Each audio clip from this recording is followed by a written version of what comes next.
ఒక CEO car ప్రమాదంలో చిక్కుకున్నాడు. అతని సోల్ తన ఫోన్లోకి ప్రవేశించింది. మొదట అతను ఫోన్ని అన్లాక్ చేసి కెమెరా తెరిచి ఆకాశం ఫోటో తీశాడు. ఆ ఫోటోని సోషల్ మీడియాలో పోస్ట్ చేసి తాను స్మార్ట్ ఫోన్గా మారిపోయానని రాశాడు. ఫోన్ బ్యాటరీ 15% మాత్రమే ఉంది. అతను తన లొకేషన్ కూడా షేర్ చేసి ఎవరైనా వచ్చి ఫోన్ ఛార్జ్ చేస్తే పెద్ద బహుమతి ఇస్తానని చెప్పాడు. అది చూసిన పబ్లిక్ ఈ పోస్ట్ని లైక్ చేసి ఇది జోక్ అనుకున్నారు. అదృష్టవశాత్తు ఫోన్ ఆఫ్ అవ్వబోతున్నప్పుడు ఒక పేద అబ్బాయి దాన్ని చూశాడు. అతను ఫోన్ని ఇంటికి తీసుకెళ్లి ఛార్జర్కి పెట్టాడు. వెంటనే ఫోన్ ఆన్ అయి స్వయంగా పాస్వర్డ్ వేసి మనిషి గొంతుతో మాట్లాడింది. అబ్బాయి భయంతో వణికిపోయాడు. తర్వాత ఫోన్ ఆటోమేటిక్గా బ్రౌజర్ తెరిచి తాను ఒక పెద్ద టెక్ కంపెనీ సీఈఓ అని చెప్పింది. అబ్బాయి దీన్ని నమ్మలేదు.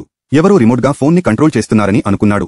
ఫోన్ అబ్బాయిని తన బ్యాంక్ అకౌంట్ నంబర్ ఎంటర్ చేయమని చెప్పి $10 మిలియన్ ట్రాన్స్ఫర్ చేస్తానని అన్నది. అబ్బాయి అకౌంట్లో డబ్బు లేనందున సగం నమ్మకంతో నంబర్ ఎంటర్ చేశాడు. ఆశ్చర్యంగా అతని అకౌంట్లో నిజంగా $10 మిలియన్ వచ్చాయి. ఫోన్లో వాయిస్ ఇలా అతను సహాయం చేస్తే అతని కోరిక నెరవేరుస్తానని చెప్పింది. అబ్బాయి కోరిక ఆ కంపెనీలో ఉద్యోగం చేయడమే. ఫోన్ వెంటనే అంగీకరించి అతన్ని ఉద్యోగి కాదు, నేరుగా సీఈఓగా చేస్తానని చెప్పింది. అబ్బాయి ఉద్యోగులు తనని నమ్మరని భయపడ్డాడు.